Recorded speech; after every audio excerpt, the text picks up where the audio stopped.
Please rise and remain standing for the singing of Lift Every Voice and Sing and the National Anthem.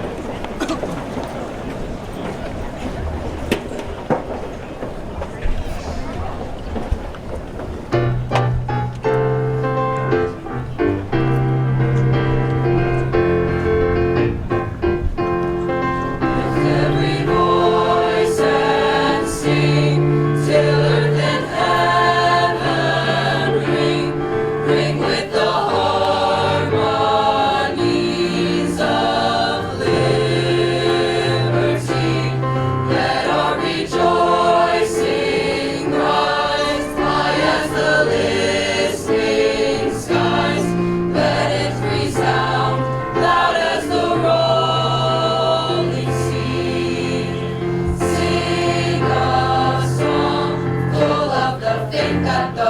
past has taught us. Sing a song full of the hope that the present has brought us. Facing the rising sun of our new day begun, let us march on till victory is won.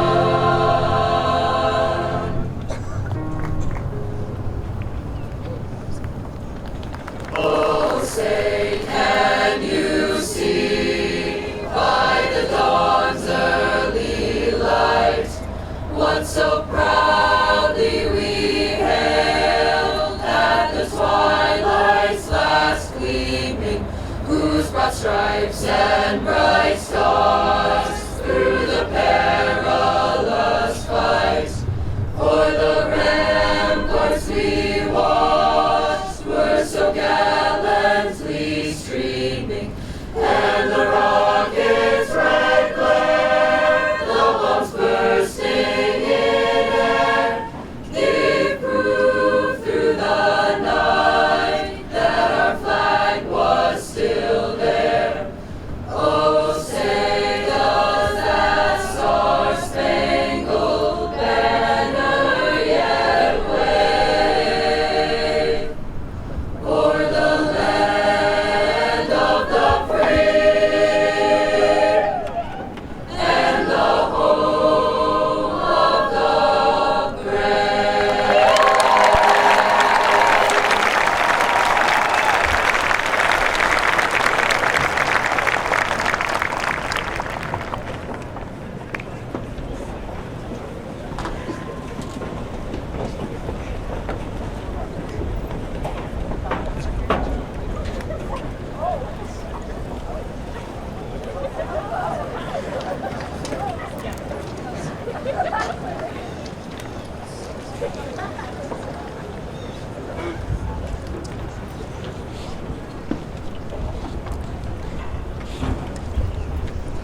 Good afternoon, everyone. My name is Emily Hinderleiter, and I'm very excited to welcome you to the graduation of the class of 2025.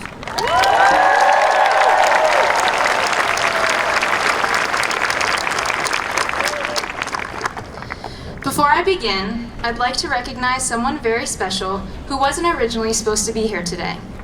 That's Dr. Chisholm. When I heard he would miss graduation because of his own son's ceremony, I completely understood. But now, knowing he made it here, it really means so much. Not just to me, but to all of us. Dr. Chisholm, you have been a steady presence in our school lives, showing up for us in ways both big and small. And having you here today, at the finish line of this chapter, is just one more reminder of how deeply you care. So thank you for being here.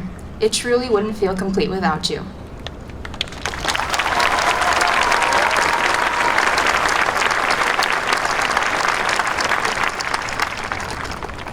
To my fellow classmates, congratulations on this incredible accomplishment. Before anything else, I'd like to take a moment to express gratitude to all the people who have helped us get here today. To the parents who have nurtured and supported us every step of the way, thank you for being our biggest champions. To the teachers and staff who have challenged us, guided us, and pushed us towards both academic and personal growth, thank you for believing in us. And to the friends, teammates, coaches, and mentors who have encouraged us and helped us build confidence in ourselves, thank you for walking alongside us. Let us take a moment to give a round of applause to all those people who have helped us get here today.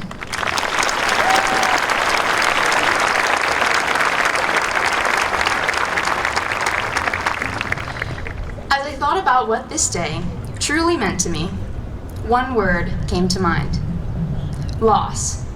Now, I know that may sound strange. Why would a word with such a heavy connotation be the first thing I think of on a day meant for celebration? But I promise, I have a point. I am no stranger to loss. I lost my father when I was young. I've lost a friend to suicide, and this past year, I lost my older brother. And do you know what I've learned from all of this? I have learned the true meaning of loving somebody before it's too late. I have learned that life moves so much faster than we realize.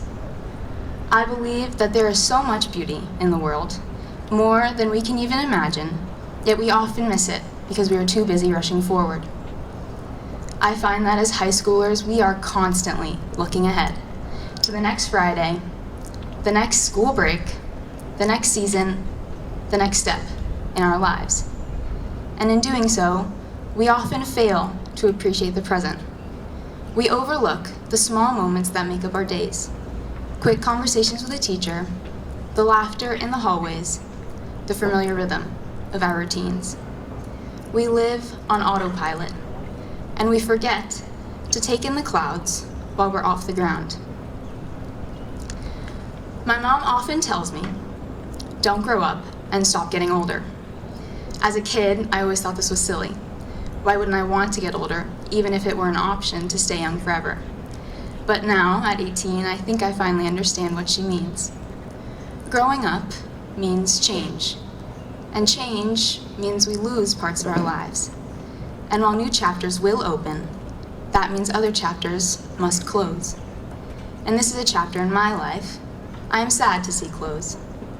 I will miss the conversations in advisory and the comfort of stopping by a teacher's classroom during a free period.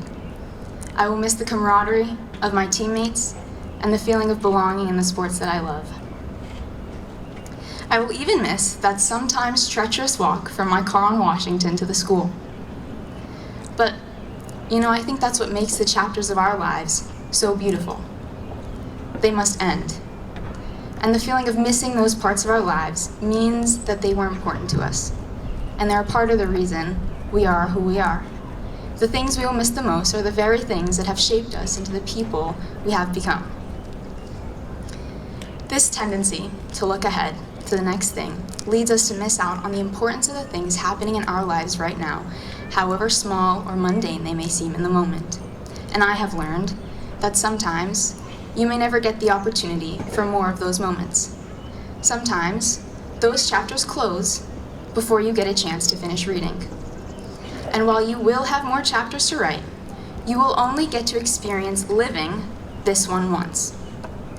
So if there's one thing I'd like to leave you with today, it's this. We are not meant to just exist through time. We are meant to experience it, to live it, and to breathe it in deeply. To not merely move through life, but to allow life to move through us. And in a world that constantly tells us to move faster, there is true power in slowing down. So don't wait to appreciate what you have. Don't let life pass by while you're busy looking ahead. Because one day, before you know it, you'll be moving on to the next big thing, wondering where all the time went. Pay attention, notice the little things, and savor everything you can, because everything happening in your life, however big or however small, is shaping you into the person you are bound to become. What I'm saying is, don't forget to take in the clouds while you're still off the ground. So now, without further ado, let us celebrate the ending of this chapter in the lives of the class of 2025. Thank you.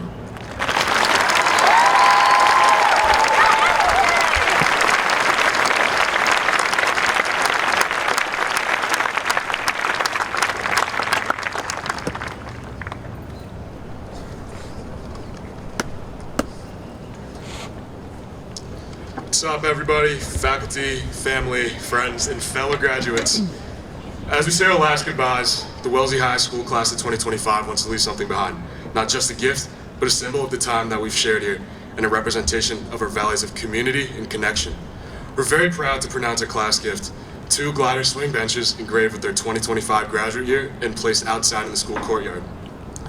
We chose these benches because they reflect shared moments at school that matter the most, the times where we connected, reflected, laughed, or simply just took a break. It's a place for future students to pause, talk, unwind, and grow, just like we did.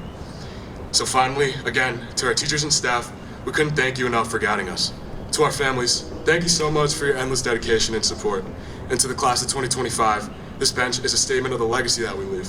A reminder that we were here, that we matter, and that we're always moving forward. And one more time, congratulations. Thank you.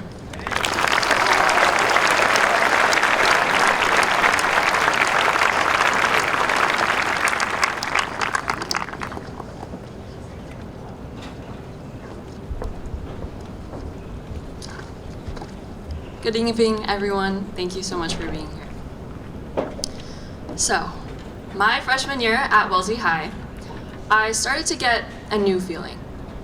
I'd always had faith in my abilities, but suddenly it was like I was just good enough. Just good enough to take hard classes, but not be the smartest, or just good enough to make the top orchestra, but not be first chair.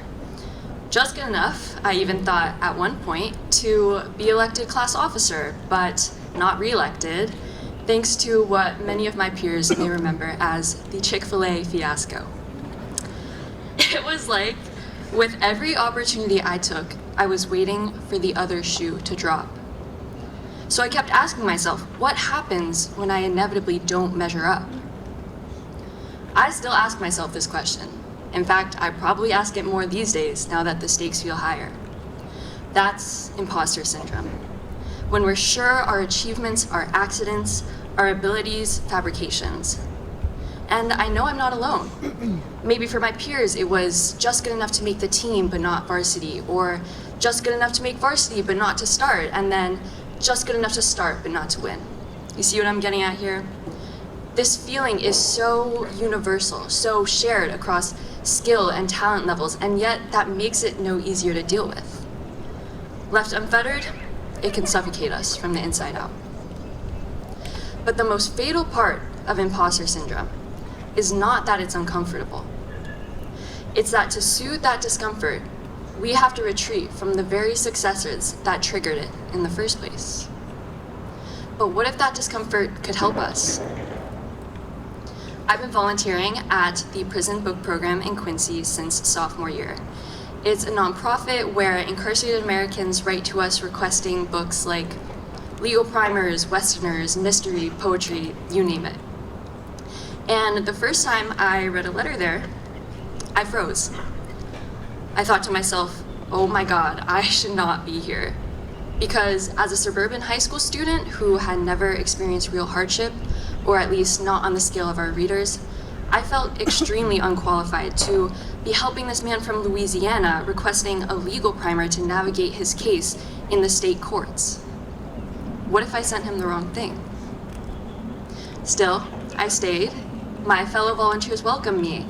They showed me where the extra note slips for book packages were, or what to send readers with really niche interests like reading tarot cards. And I got better. And you know what I learned? I learned that being perfect is not a prerequisite for being in the room. Being comfortable does not get you in the door. Because it was sticking with that seemingly paralyzing self-doubt that actually drove my growth at the Prison Book Program. To become better at picking just the right pastime novel or just the right legal resource for a reader. But this applies to more doors than just a church basement in Quincy. Because today is the last day that we, the Wellesley High graduating class of 2025, will ever be in the spaces that we're used to. The classes, the sports teams, the clubs, even the people. And wherever we go next year, whether it's a gap year or college or trade school or the military, we're going to find a lot of new situations. A lot of new people. And sooner rather than later, we'll find that we're not the smartest in the room, or the funniest, or the fastest, or the most confident. Imposter syndrome says this is a liability. Imposter syndrome says run. But I hope that we stay. I hope we stay when we feel uncomfortable, stay when that little voice in our head says you don't deserve to be here. Stay when we're challenged, when someone changes our perspective or pushes us towards something just a little bigger, just a little more ambitious than what we first allowed for ourselves. Because that means we're surrounding ourselves with people who push us beyond what we could have done alone. And on the other side of that, I hope we invite other people in, just like those volunteers at the prison book program did for me. When you see that look on someone's face, one we all know all too well, let them know. Remind them, you do belong here. You may not feel ready, but you are capable. So when the discomfort becomes too much, when that self-doubt starts to creep in, just remind yourself who kept showing up, who got you in that room in the first place, and who told you, even when you didn't believe it, that you deserved to be there. Thank you.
Dr. Lucier and Dr. Chisholm, Mr. Kelton, Ms. Matloff, Mr. Shattuck, members of the school committee, my fellow faculty, family, friends, and finally, the wonderful, wacky graduates of the Wellesley High School class of 2025. For the invitation to speak to you this afternoon, I am humbled, grateful, and slightly suspicious, folks. Tell me, what did I do to deserve this distinction, huh? Is this what you call revenge? Payback? For that senior speech? That junior year IRP? Or, I got it. It was those 9th grade vignettes, wasn't it? Well, guess I had it coming. Jokes aside, what's up, 25? Nice job. I am delighted to be here with you one last time, and since it is a Friday, let's begin with a good old classic, a Room 226 tradition in which, over these 4 years, several of you have participated. You know it. What's it called? That's right, it's Compliment Friday, during which students in my class exchange brief commendations to close out the week. Only, for this Compliment Friday, let's mix it up a little bit. Today, on this most auspicious of Fridays, graduates, let me offer you 3 compliments. You ready? Compliment number 1. Breaking my own rule against comments on appearance, class of 25, you're looking spiffy, man. Look at you. Gorgeous. Oh, yeah. Take all the photos tonight, no filters.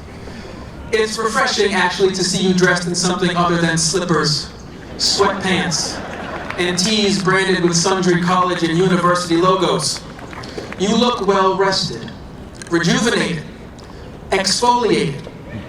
Is this really what prom night and a week saying 730 days does to your skin?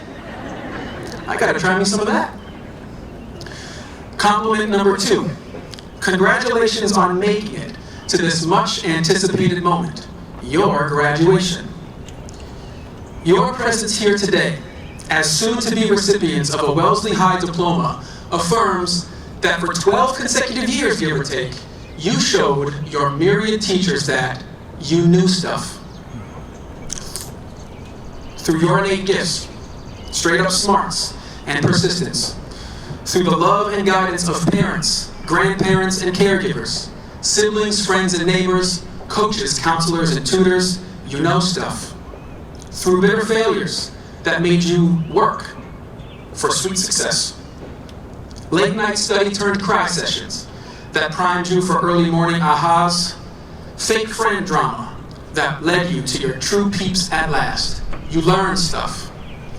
And despite the odds, the spread of screens, and supposedly social media, the drop in your generation's deep attention, and the uptick in reported symptoms of anxiety and depression, and never mind the strange celestial mystery of your existence at this particular time and place, of all possible times and places in the first place, you, through and despite all that, conjured a kernel of truth on tests and quizzes, reading checks and lab reports, papers and presentations, DBQs, FRQs, MCQs, EBQs. Did I get them all? You supplied a nugget of news on all of the Qs, and thus earned yourself a thumbs up, a pat on the back, and a passing grade. And now here we are, at your commencement, the end of that long group project, the ceremony confirming that you know stuff. Imagine yourself as you are right now, packaged as superhero action figure toy you. Red capped and gowned, hands on hips, Buzz Lightyear grin on your face, fastened by those super annoying little twisty ties to a cardboard and plastic box with a little hole in it near the button on your left foot, which when pressed, compels action figure toy you to proclaim in a creepy voice through the crappy speaker out your back, click, I'm a Wellesley High School graduate. I know stuff. Or maybe we're looking at your deluxe edition. So on top of those aforementioned features, this version of Toy U proclaims not just that you know stuff, but what stuff you know. Click, I know how to solve complex mathematical equations. Keeping score, that's Toy U, 1 point.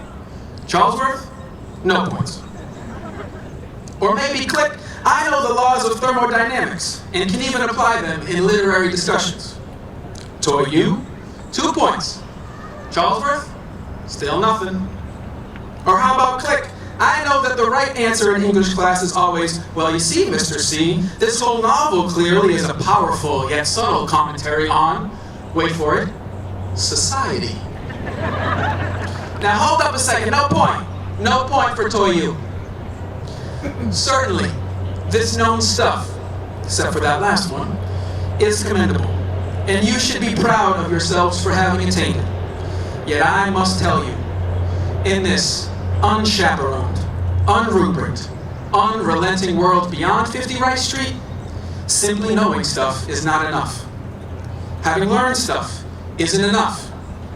It never has been enough.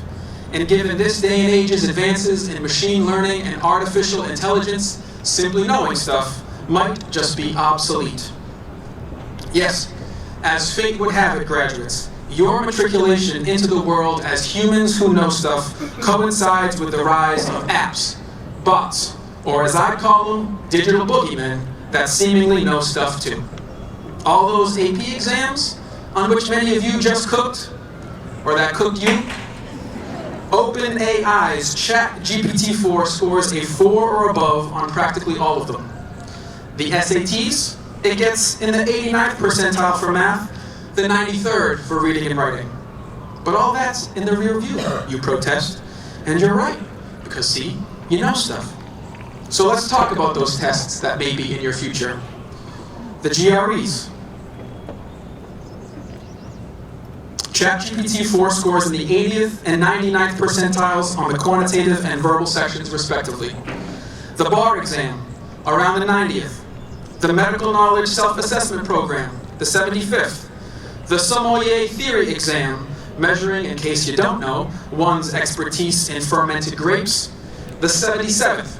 And good thing, too, because if these apps and bots are besting these tests and coming for our jobs as well, then the least they could do is suggest a good bottle of wine. And this technology, experts tell us, is improving at an exponential clip. Do not expect this vertiginous pace to abate, says one. The right time to prepare for artificial general intelligence is now, says another. Indeed, Nobel laureate Geoffrey Hinton, the godfather of AI, proclaims our current moment with compares our current moment with artificially intelligent technology to owning a really cute tiger cub. I kid you not. And he warns, unless we are very sure the cub's not going to kill us when it grows up, we should take precautions now. And you thought it would just write your essays for you? And grow up, this tiger cub will. Many experts predict that, barring significant obstructions, artificial intelligence will surpass human-level intelligence in the coming decade, if not the next 2 or 3 years. So, what does this mean for you, class of 25? That you can just sit there looking pretty and unbothered, smugly awaiting the arrival of your AI overlords? No, no, no, no. It means, I think, that you must be both less and more. Less and more. Less and more than a machine trained to gorge on data, then spit back known stuff on demand. Less and more than superhero action figure toy you. It means you must become a creature distinct from these apps and bots, lest looking up from your phone one day, you realize, what with your ballooning daily screen time, your nagging urge to scroll and scroll, your diminished tolerance for life lived at 1 times speed, you realize that the digital boogeyman is you. It means, graduates, that we need you to be human. We need your humble humanity. We've always needed that. That's always been the prize. Now, as I'm sure you've gleaned from your scrupulous English teachers here, one mustn't throw around vague terms like humanity, ditto that for society, which is why you didn't get a point. So let me clarify. By humanity, I mean that which is prerequisite to your kindness and compassion, your capacity to care for your own life and the other near and distant lives entangled with yours.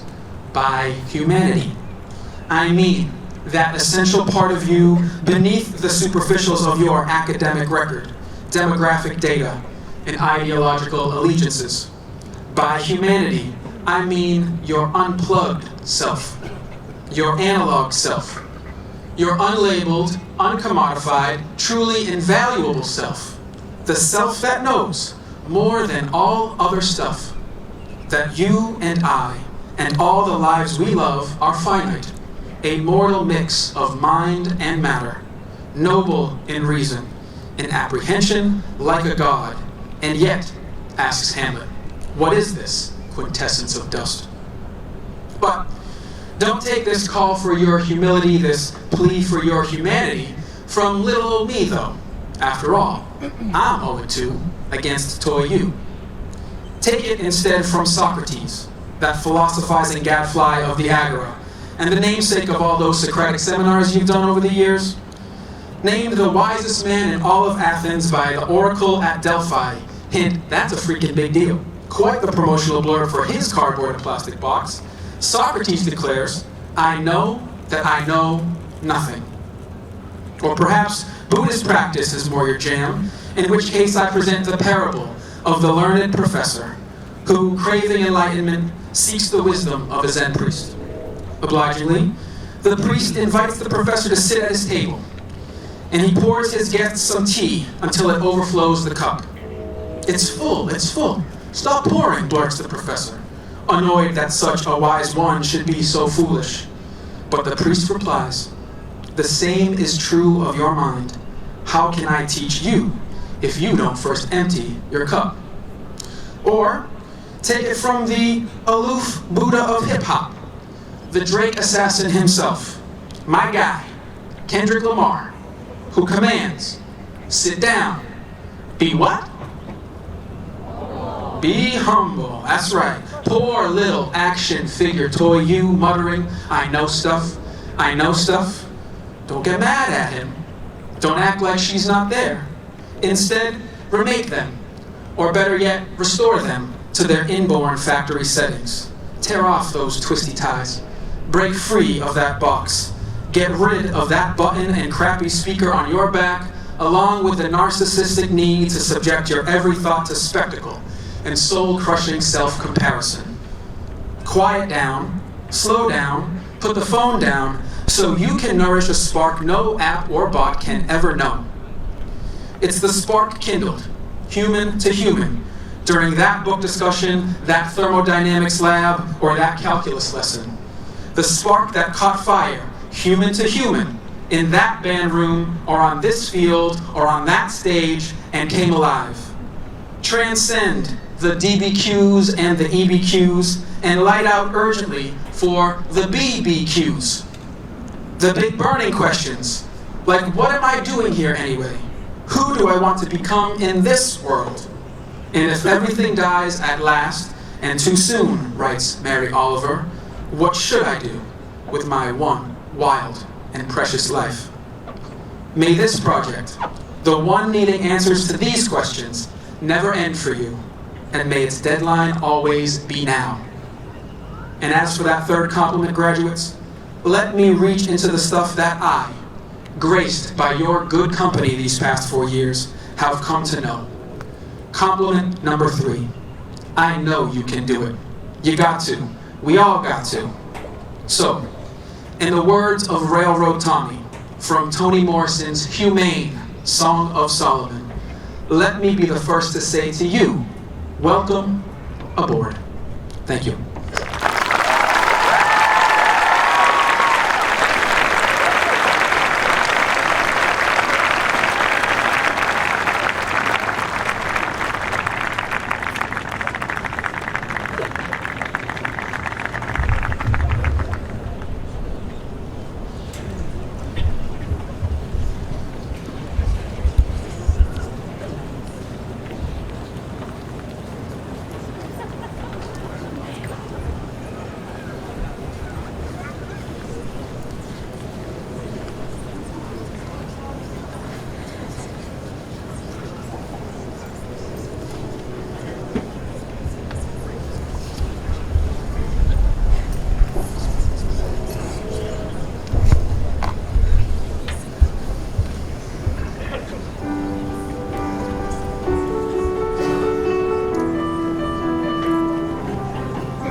vision of the one I see. A million dreams is all it's gonna take.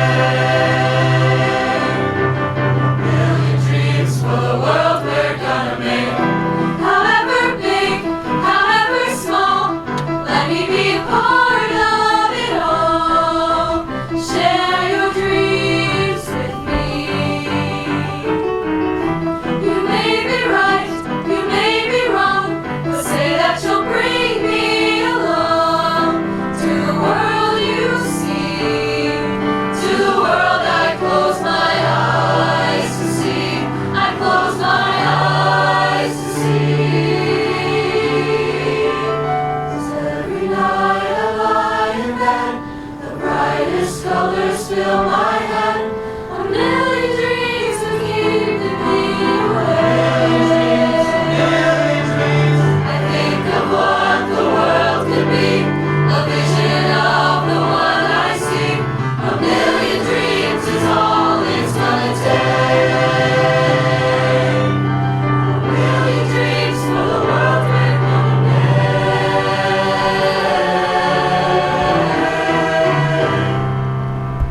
For the world we're gonna make.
Members of the school committee, staff, family, guests, and of course the class of 2025, good evening.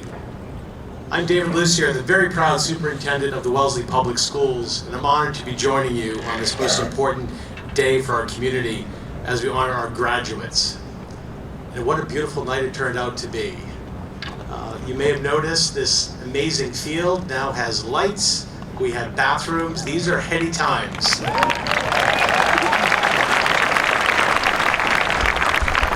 And I want to give a big shout out to our school committee chair, Miss Linda Chow. Neither of those things would have been possible without her leadership. Thank you, Linda.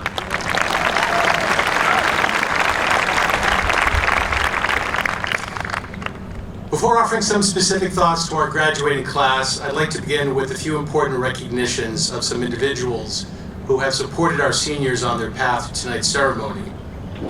First, I'd like to start with our staff.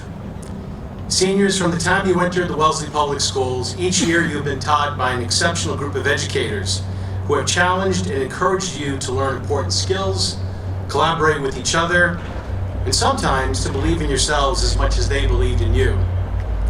I hope some of you, the best of you, will at some point in the future have the privilege to be called teacher. You will stand on the shoulders of these giants for the rest of your lives, and they deserve our thanks.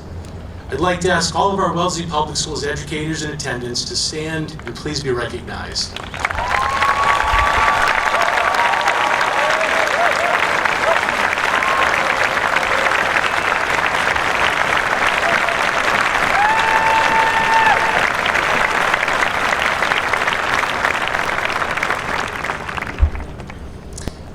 I also want to give a special shout out to Dr. Chisholm, Mr. Kelton, Ms. Matloff, and Mr. Shattuck. You won't find a finer team leading a high school anywhere, and our community is grateful for your work to support these students on their path here today. Thank you, colleagues.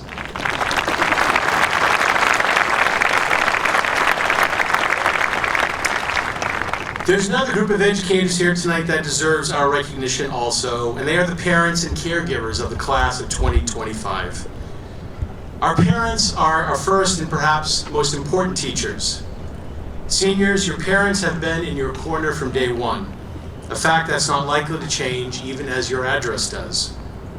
I ask the parents and caregivers of the class of 2025 to please stand and be recognized for your good work in helping these young men and women get to this point in their lives.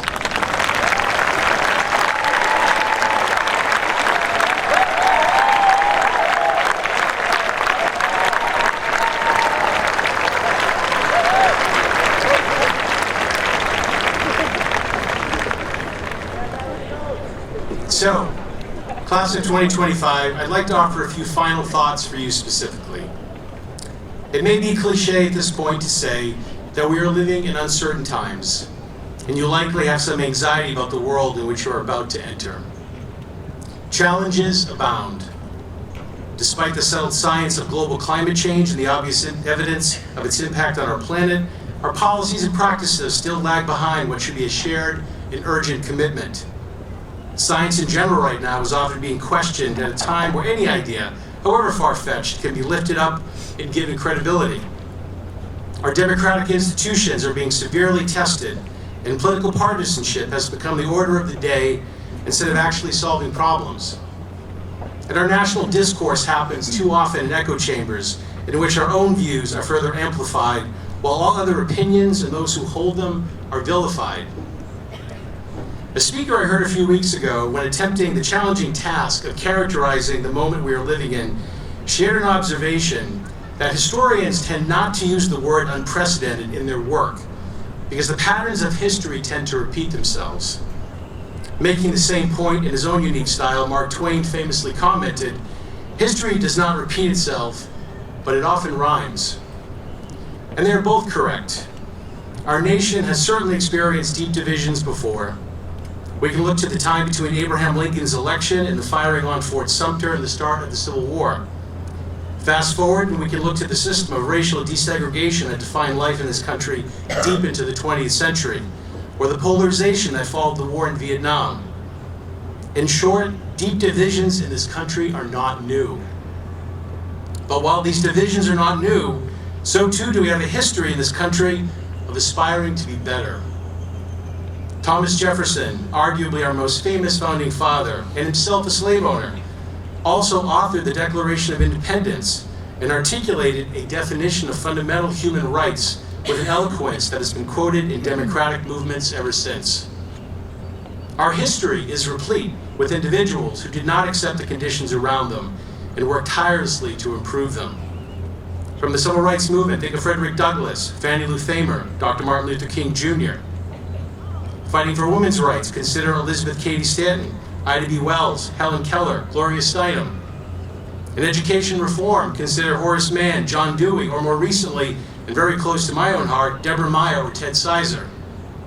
I'm hoping some, if not many, of these names are familiar to you because you have benefited from their efforts. They didn't accept the world as it was. Instead, they rolled up their sleeves and got busy trying to improve it.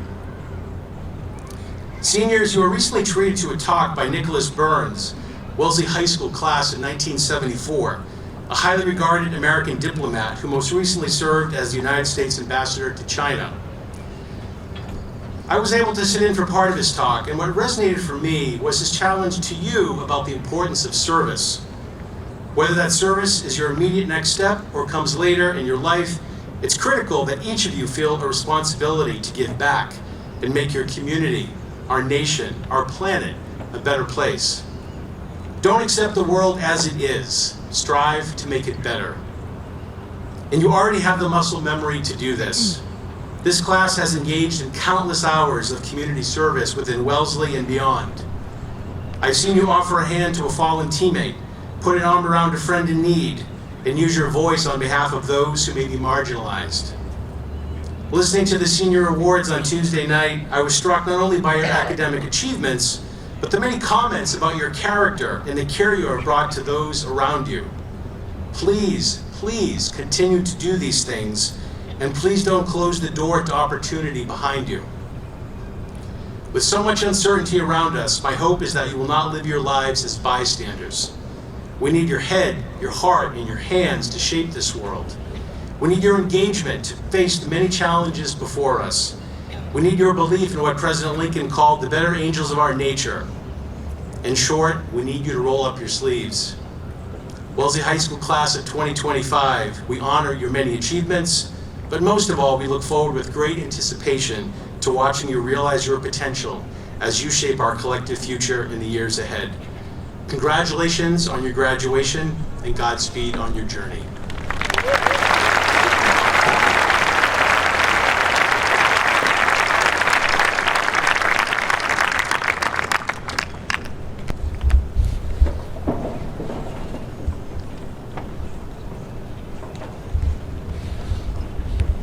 Good evening, class of 2025. It's an honor to be here, and on behalf of school committee, I'd like to share a few remarks with you. And knowing how I am the last one standing between you and your diplomas, I will be sure to keep it brief. If any of you happen to catch some of our school committee meetings this year, you might have heard us talking about the district's strategic plan or the profile of a graduate, which identifies the skills and competencies that we as a community value and believe all Wellesley Public School students should have upon graduation. At the heart of the POG is student agency. And throughout this year, we've been inspired by some great examples of agency, none more special than what a group of your classmates demonstrated when they started a new tradition of homecoming here at Wellesley High School. Another key area of focus for us has been around the sense of belonging, how feeling included, heard, and valued are essential to learning and to educational equity. The Wellesley Public Schools core values were recently updated to include belonging. And now, more than ever, at a time of great uncertainty, we are reminded how we all want to feel like we belong, and how important it is to stay true to our core values that we share as a community. Wellesley is likely one of the first communities you have been a part of, and that makes the idea of a homecoming that much more special. So as you graduate and embark on the next phase of your lives, I hope that you'll always cherish the community you come from, and that as you become part of new communities, you will use your agency and you'll show grace and kindness to others so that they too feel like they belong. And on behalf of the school committee, we offer our heartfelt congratulations and best wishes. And we look forward to seeing you at homecoming this fall.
Shamina Abdullah.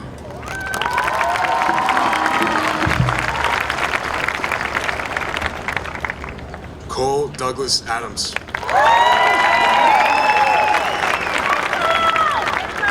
Veronica Marta Alimjanov.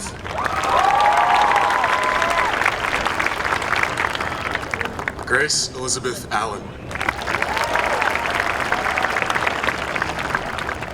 Karini Cardoso Alves.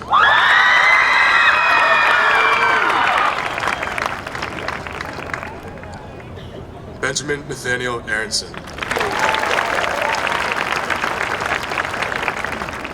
Ziri Biniam Asfal.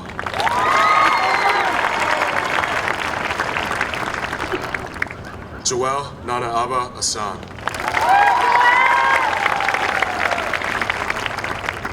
Jason Ingun Beh. Emily Ann Bannon. Tanuj Barman.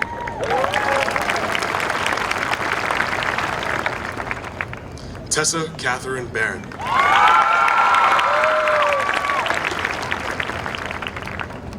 Elsa Lucille Barton.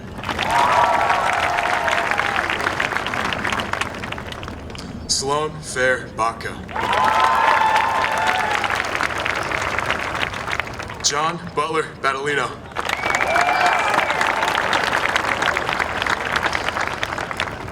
Sydney Jane Baugh.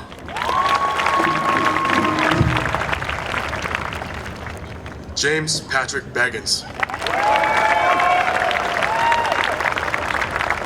Victoria Becker. James Edward Berger.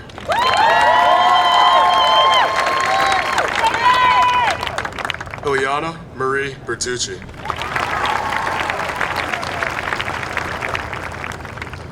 Julia Lon Bissett.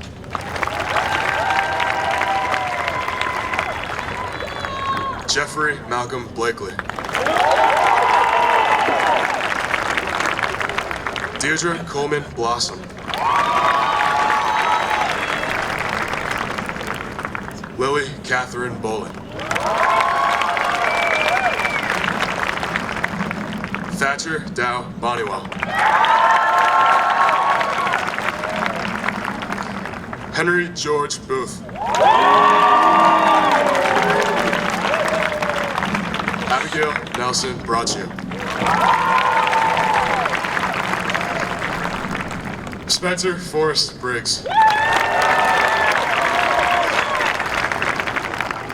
Charles Patrick Brill. Griffin Michael Brock.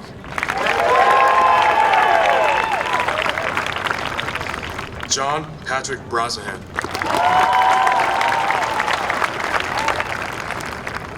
Spencer David Harrelson Brown.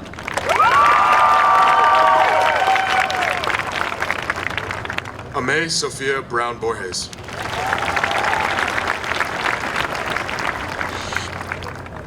Brianna Afsana Burns.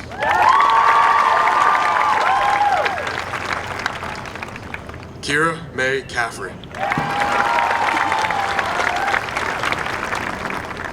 Brian Richard Campbell.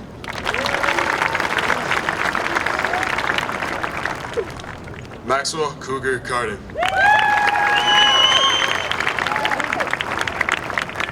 Charlotte Jenkins Casgar.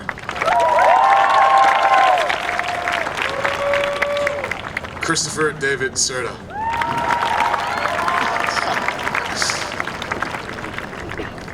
Ava Madeline Chan.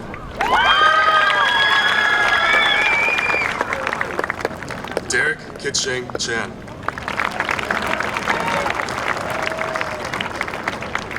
Grace Enoy Chan.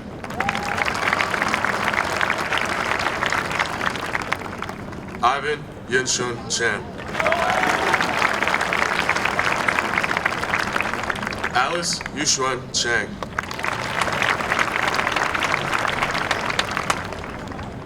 Abigail Sohee Chan. Maximilian Haoxiang Chen.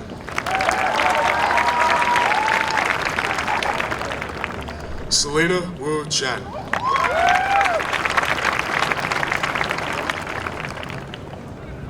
Samantha Jianling Chu.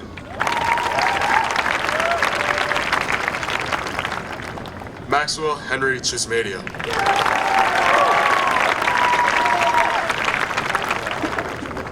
Nicholas Joseph Cho. Sewon Choi.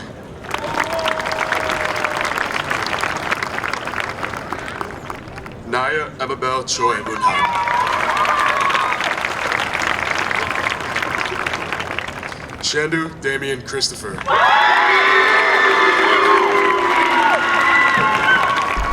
Lillian Weil Cloninger.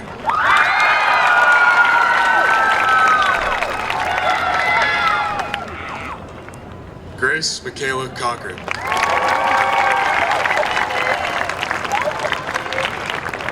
Abigail Camden Coleman.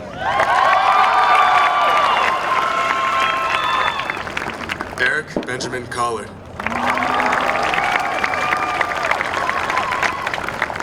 Samantha Carol Collins.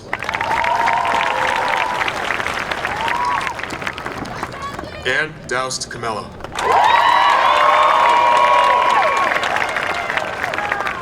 Olivia Rose Camella. Hadley Grace Conlon.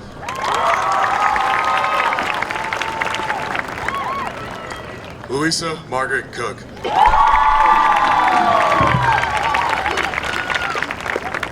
Benjamin Gilbert Cooney.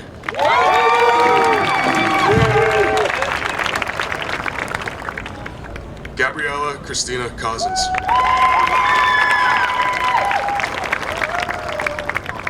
Luke Harrison Crawshaw.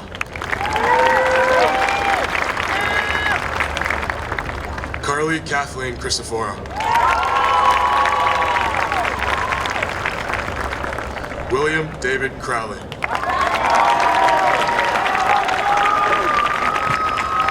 Michelle Olivia Cunningham. Shirag Nayan Das.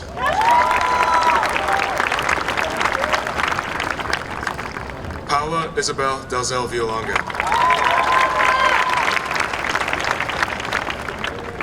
Henry James Davis.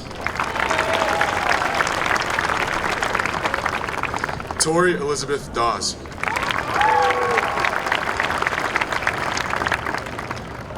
Lucas Michael Delaney. Anessa Claire Delvecchio.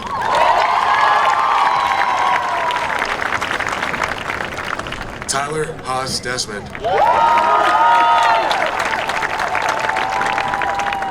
Aquina Clara Dickoven.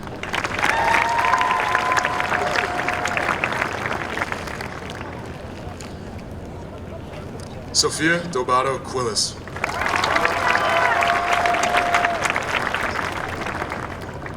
Alexandra Denise Lerner Double.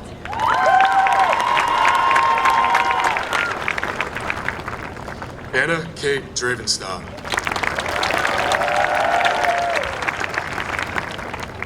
Jamie Morgan Duffy. Elise Hannah Dupont. William Jameson Dwyer. Delaney Margaret Dyer. Abigail Elizabeth Dimmick.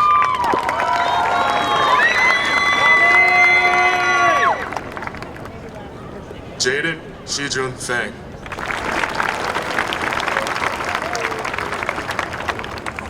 Xu Tian Fang.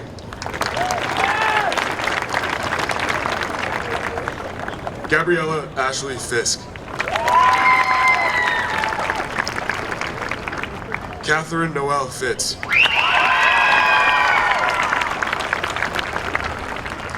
Kira Lynn Foley.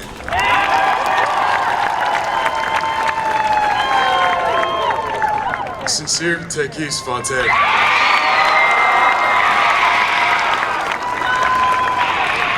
Palasa Katerina Fotianis.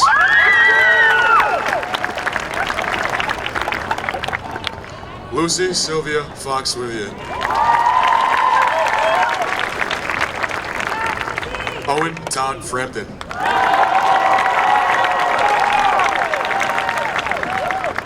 Ellery Barbara Franceschini.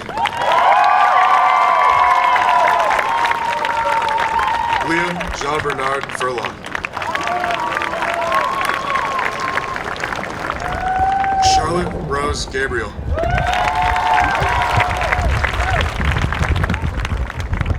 John McLean Gallico. Kathleen Hart Gallico.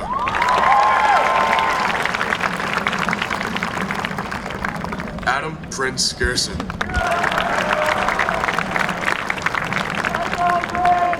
Laura Grace Jiwa. Jordan Ryder Goldstein.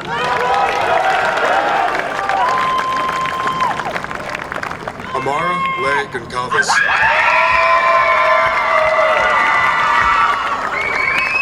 Patricia Gonzalez.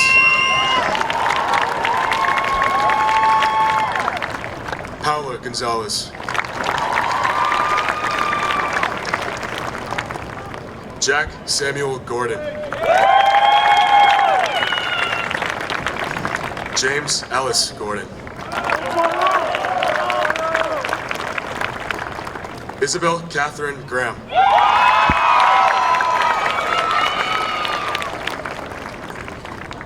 Catherine Bailey Gray.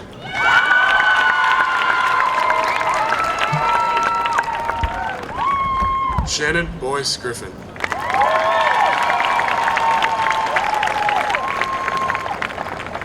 Violet Stevenson Griffith.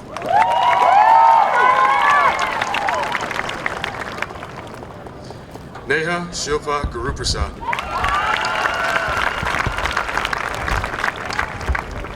Lucas Haddad Lateria.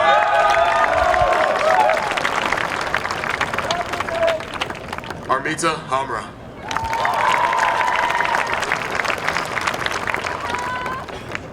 Hanson Han.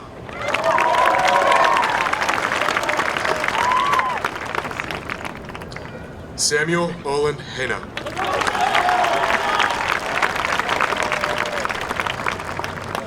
Benjamin Nathan Harris.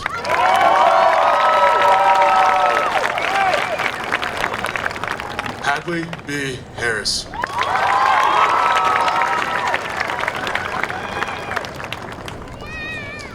Noah Austin Harris.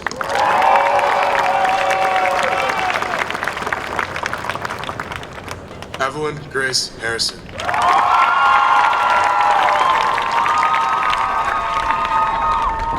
Jada Jawad Hassan.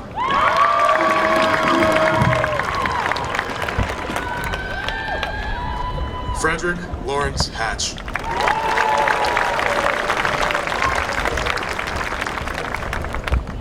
Tyler Aiden Heacock.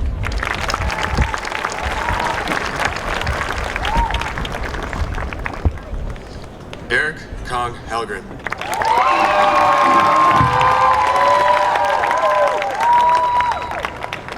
Ella Purcell Himes.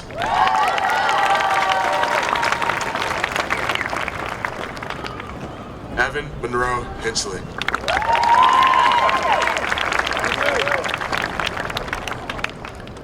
Haley Stella Hirsch.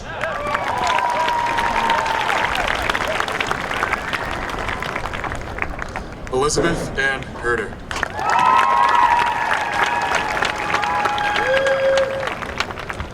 Grace Whitney Holian.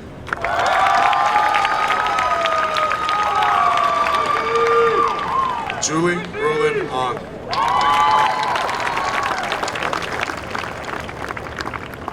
Devel Boer.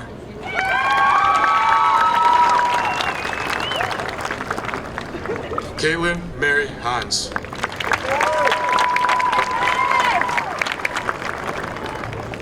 Matthew Andreas Ioria.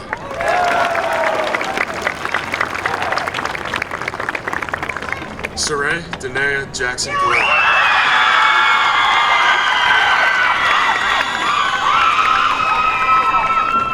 Maura Ann Jennings. Wade Andrew Joseph.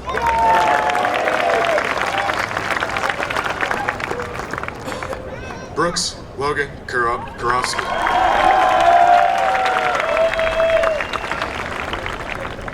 Rose Karum.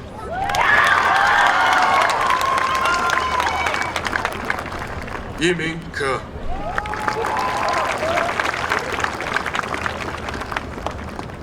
Benjamin Lee Kuiper.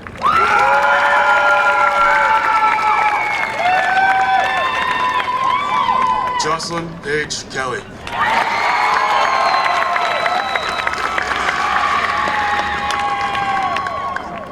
Emmanuel Dominique Kelly.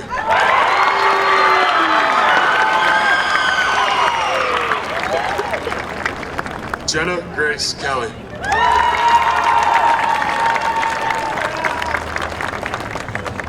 Peyton Ann Keys.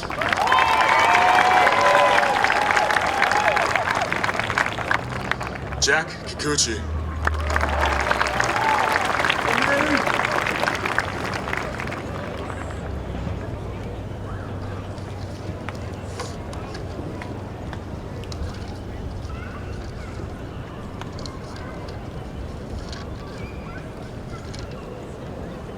August Emerson Kim. Chloe Yewan Kim. Jessica Jaren Kim. Lucas Yejun Kim. Marley Rose King. Oliver Heim Seaver Knight. Reagan Ellen Knudsen. Evelyn Grace Conan. Albert Benedict Krug. Adi Kumar. Sophie Jalin Kwan. Bryce Firestone Lane. Caroline Hayward Lane. Olga Lavu. Kensei Christian Lawrence. Francesca LaPera.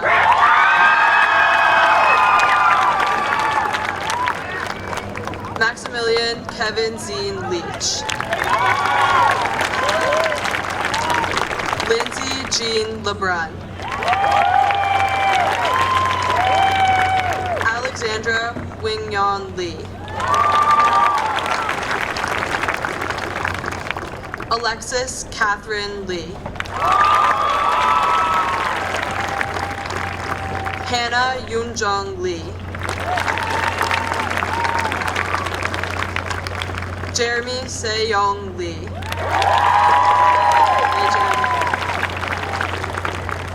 Caleb Gabriel Leone. Andrew Richard Levine. Mina Rose Lien. Nicholas Alexander Lima. Ethan Yang Liu.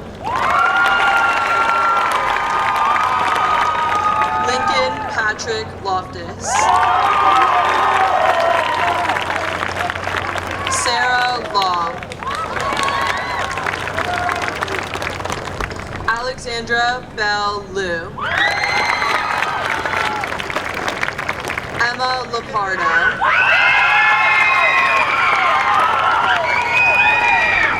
Nina Charlotte Lowe. Liam Lukic. Tyler James Lynch. Helena Millie Lynn. Alexander Wei Ma. Grace Marie Mack. Sarah Elizabeth Mackey. Nora Aveen Mabon. Basil Antonio Mallet. Hannah Sophia Mangiacati. Athena Rose Miramaldi. Jessica Bryn Marmer. Paul Christian Martin. Andrew James Martin. Andrew Joseph Martin. Lily Brianna Martin. Matthew Webster First Martin. Angel Davida Matthews. Patrick Coleman Maxwell. Sebastian Lewis McAdams. Connor McLennan. John Edward McCurley. Emery Reese McGraw. Jack Thomas McSherry. Ava Lorelei Elizabeth Murrah. Harrison Douglas Metz. Gwen Olga Mihal. Dylan Jacob Miller. Amanda Fairley Mix. Brian Robert Mix. Ava James Malika. Avery Victoria Moore. Deshaun Tyrone Moore. Dylan Terry Moore. Cameron Christopher Morgan. Hayden Edward Morgan. Emily Grace Munchak. Rex Avery Naylor. Bernine Naji Nicholas. Tessa Mary Nigro.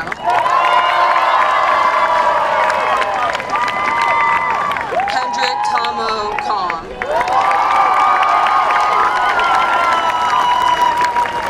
Sophia Grace Norton. Andrew James O'Donovan. Kate Ann O'Donovan. Ava Catherine O'Grady. Ryan Cassim Ocampo. William Samuel O'Habelam. Robson Oliveira. Denise Minley Pan. Vivian Isabel Pan. And Kiara Papa. Boyd Dixon Patriarca. Alexandra Marianne Pekowitz. Tracy Julianne Pang. Polly McTarren Pritchard. John Edward Popolo. Zaha Sophie Comer. Derek Chi. Dunya Nina Radivoyats. Griffin Gerard Redmond.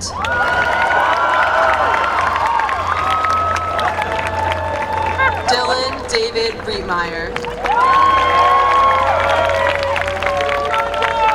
Bridget Emma Reedy. Aiden Paul Riley. Taryn Case Rior.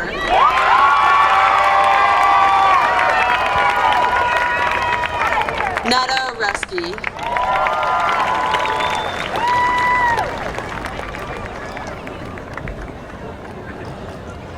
Kareem Romy Riyad.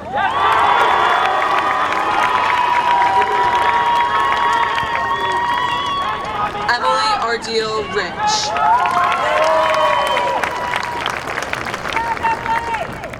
Rachel Hillary Risberg. Simone Kristen Rodrigue. Lucy Elena Rodriguez. Aaron John Satcher. Sana Samal. Victoria Elizabeth Sanchez. Ayla Morgan Santone.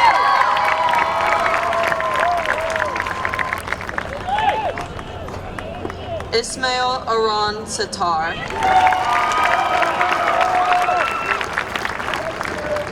Audrey Sao. Anthony Michael Soleil. Evelyn Abigail Schmidt.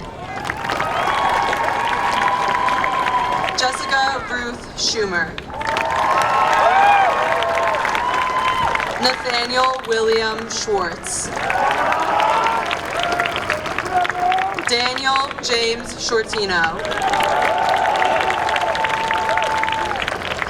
Nika Tatunji Shabastari. Mia Marie Sharkey. Charon Shin. David Yechen Shin. Joshua Evan Silk. Brooke Elizabeth Simcoe.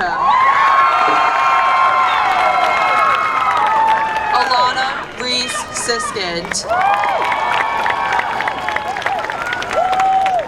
Harry Andrew Smith. Alexa Rose Snyder. Simon Eric Philippe Soderval. Chase Foster Soto.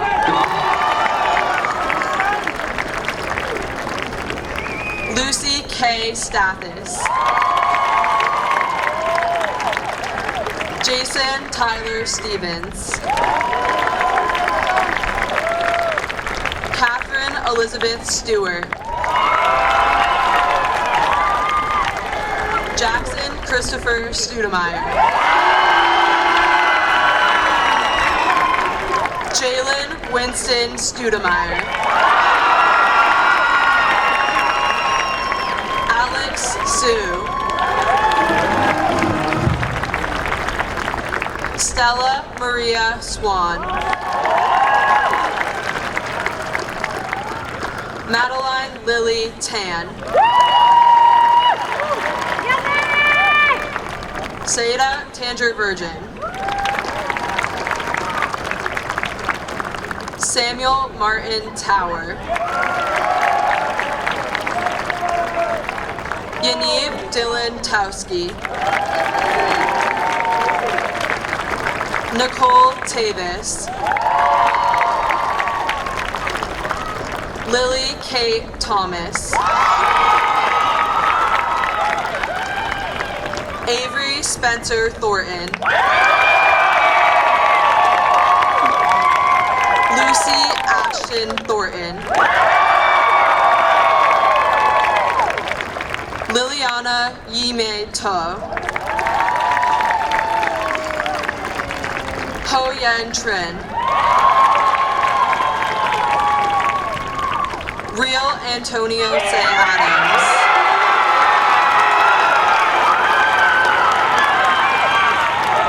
Caroline Madeline Tucker. Anna Rose Turner. Henry Way Tushman. Charlotte Dorothy Tuxbury. Caitlin Ann Euler. Mariah Uladera. Etienne Luke Valur. Amelia Inez Vecchiotti.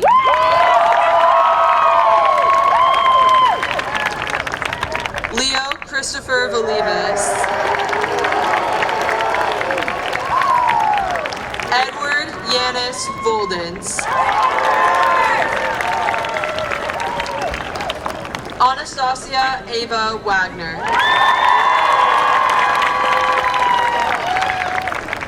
Jason Andrew Wang. Kelly Jo Itzia Wang. Michelle Yifei Wong. Anne Amelia Ward. Jace Dylan Watson. William McKinnis Webster. Samuel Rutherford White.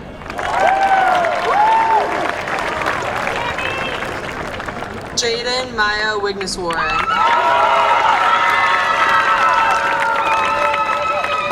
Owen Champy Wigren. Noah Lauren Wilson. Tommy Perry Withers.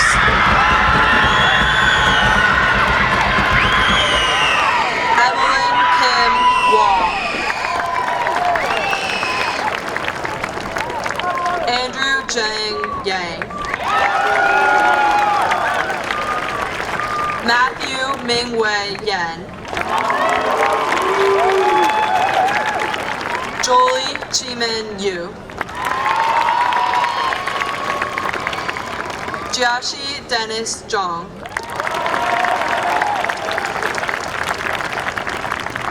Joanne Zhao Zhang.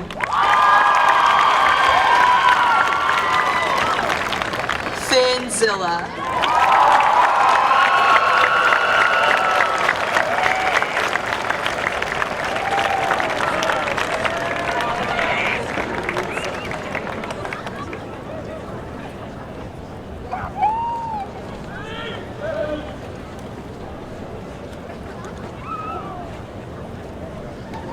Asia May Folland.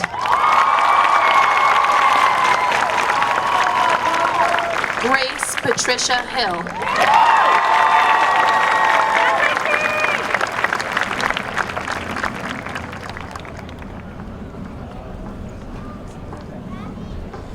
Emily Hyunsuk Hinderleiter.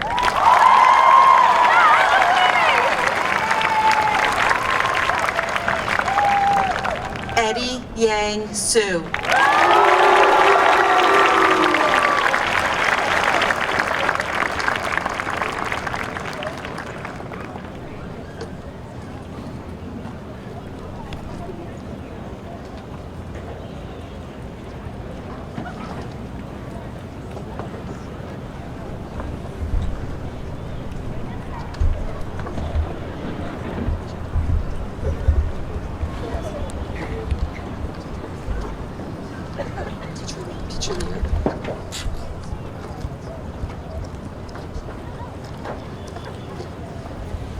It is now time to present the annual Excellence in Teaching Award.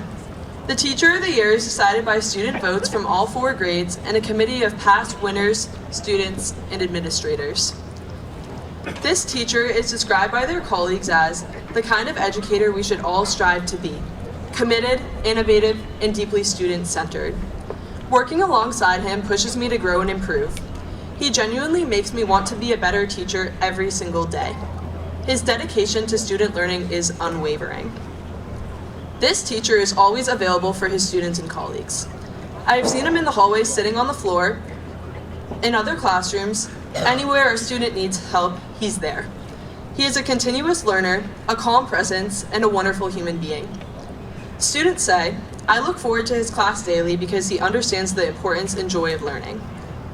I have never felt so seen or cared for by a teacher. He has truly made a great impact on my life and high school experience. His room is always open and he makes students feel welcomed. He always finds time to help each and every one of us and genuinely cares about students succeeding while also making class interesting and fun. This teacher has left a huge mark on so many students here. He is the only teacher I have ever had that has made me enjoy mathematics and excel in the subject.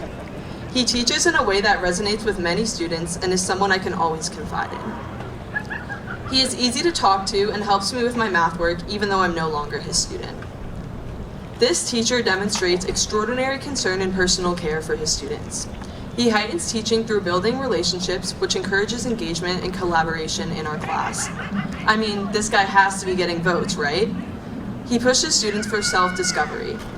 I feel like I can talk to him about anything. I am so grateful for him, and I know that the lessons he has taught me in and out of math class will stay with me for the rest of my life. I have never liked math, but because I have this teacher, it is my favorite class. He is genuinely a good person. In my experience, although I never had this teacher for math, I was lucky enough to spend every single free block of my junior year with him in his room on the 4th floor. He has been a supportive and warm presence at WHS for so many of my peers and I. I often hear my friends rave about how admirable he is as they praise his teaching style, jokes, and math skills. The class of 2025 is lucky to have grown with him during his short time at Wellesley, and we hope he continues to touch lives for years to come. The Wellesley High School 2025 Excellence in Teaching Award goes to Mr. Nicholas Miller.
The valedictorian for the class of 2025 is Elizabeth Herter.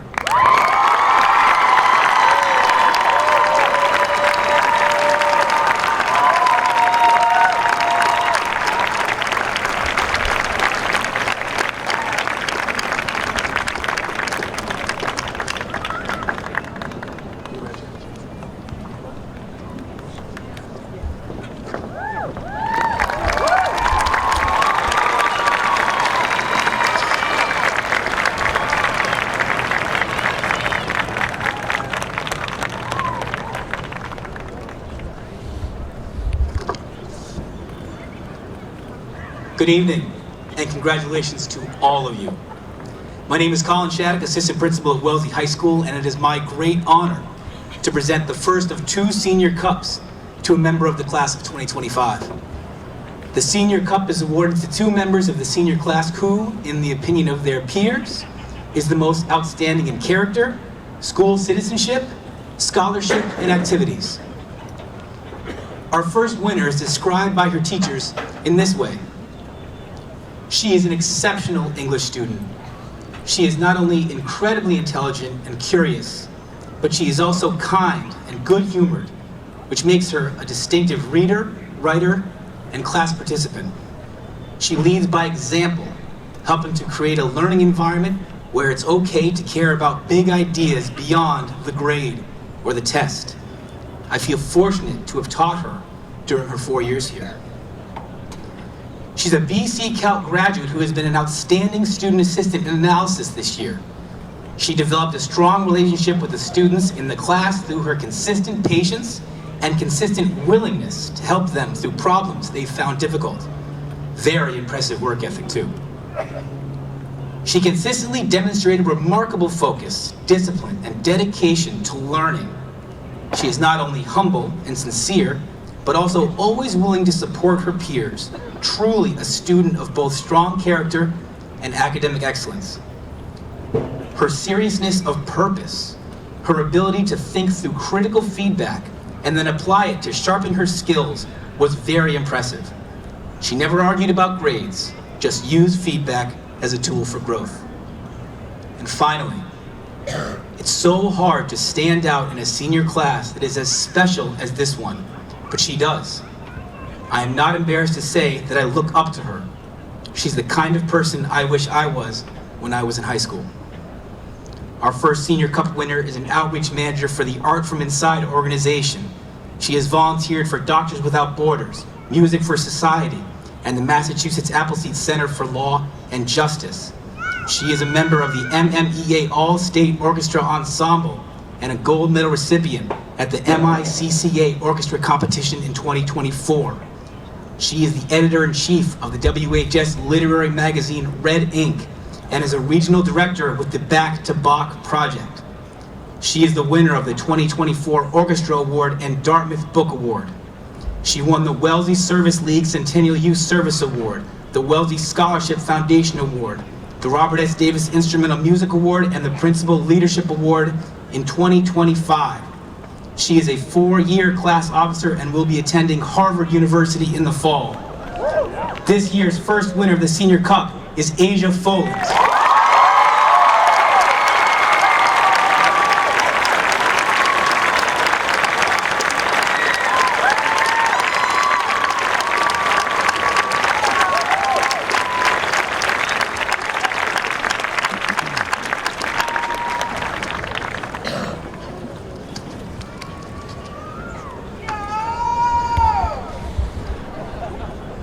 Good evening. My name is Andrew Kelton, and I'm one of the assistant principals at Wellesley High School and of the Phillips House. More importantly, I'm a proud graduate of Wellesley Public Schools, the class of 1987.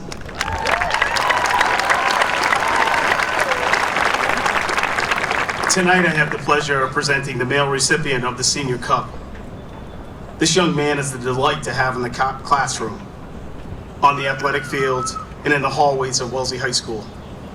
His upright posture and small stride convey a quiet confidence and a determination. When he greets you with his warm smile, it invites you to engage with him. In those conversations, his genuine humility prevents him from dominating the conversation by offering unsolicited advice or by trying to tell you about everything he knows.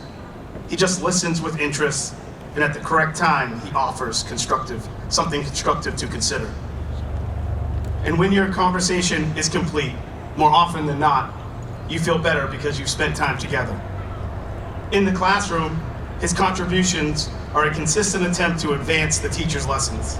His strong work ethic is an indication of his commitment to the process of learning and not to his GPA. With his classmates and teammates, he is generous when sharing his insights and not ashamed to ask for help. He understands that learning comes from everyone. As a recipient of the Principal Leadership Award, Wellesley High will be a different place next year because of his loss. In a time where being mean, bombastic, and a self-promoter appears to be front and center everywhere you turn, next fall, the University of Massachusetts at Amherst is getting a gem of a young man. A young man who has tremendous integrity, depth to his character, a young man who is fluent in 3 languages, a multi-sport athlete, as well as a gifted artist. He was the overwhelming choice as the male recipient of the Senior Cup. I am thrilled to say congratulations to Kendrick Common.